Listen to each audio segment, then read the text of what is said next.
There we go. Hello, this is Tim, and welcome to my platform, or welcome to my page.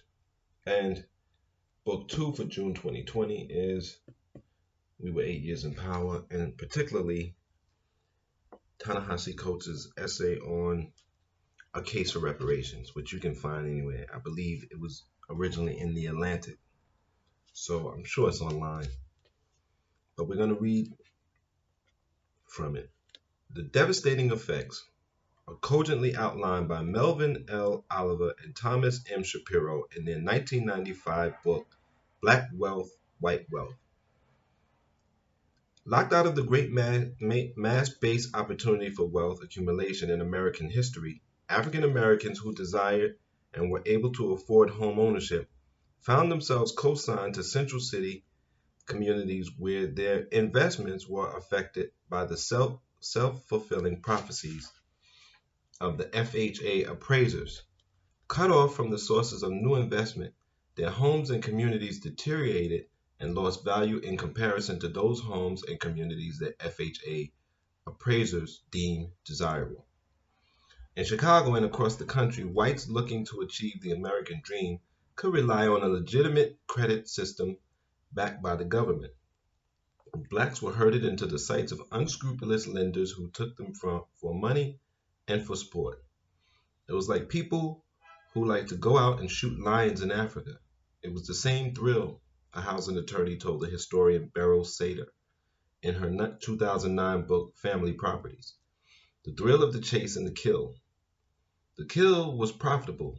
At the time of his death, Lou Fascinas owned more than 600 properties, many of them in North Lawndale, and his estate was estimated to be worth $3 million. He'd made much of his money by exploiting the frustrated hopes of black migrants like Clyde Ross. During this period, according to one estimate, 85% of all black home buyers who bought in Chicago bought on contract. If anybody who is well established in this business in Chicago doesn't earn $100,000 a year, a contract seller told the Saturday Evening Post in 1962, he is loafing. Contract sellers became rich. North Lawndale became a ghetto. Clyde Ross still lives there. He still owns his home. He's 91 and emblems of survival are all around him. Awards for service in his community, pictures of his children in cap and gown. But when I asked him about his home in North Lawndale, I heard only anarchy. We were ashamed. We did not want anyone to know that we were that ignorant, Ross told me. He was sitting at his dining room table. His glasses were as thick as his Clarksdale drawl.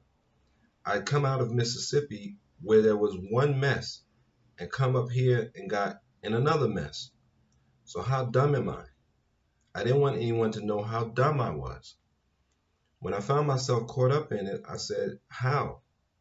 I just left this mess. I just left no laws and no regard, and then I come here and get cheated wide open.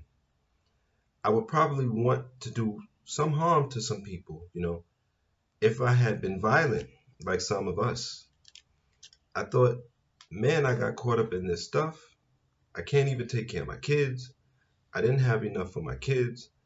You could fall through the cracks easy fighting these white people and no law. But fight Clyde Ross did. In 1968, he joined the newly formed Contract Buyers League, a collection of black homeowners on Chicago's south and west sides, all of whom had been locked into the same system of predation. There was Howell Collins, whose contract called for him to pay $25,500 for a house that a speculator had bought for $14,500. There was Ruth Wells, who had managed to pay out half her contract, expecting a mortgage, only to suddenly see an insurance bill materialize out of thin air, a requirement the seller had added without Wells's knowledge. Contract sellers used every tool at their disposal to pilfer from their clients. They scared white residents into selling low. They lied about properties, compliance with building codes, then left the buyer responsible when the city inspectors arrived. They presented themselves as real estate brokers when in fact they were the owners. They guided their clients to lawyers who were in on the scheme. The Contract Buyers League fought back, and members who would eventually number more than 500 went out to the posh suburbs where the speculators lived and embarrassed them by knocking on their neighbors' doors and informing them of the details of the contract lending trade. They refused to pay their installments, instead holding monthly payments in an escrow account. Then they brought a suit against the contract sellers, accusing them of buying properties and reselling them in such a manner to reap from members of the Negro race large and unjust profits. So there you have the fight to even just try to have a place to live. And a place to live is a natural right. And when you have to fight for your natural rights, it takes energy away from other things and other things you could be accomplishing. And it takes away from your human development. So we'll see what's going to happen with housing going forward, but this is why people are upset.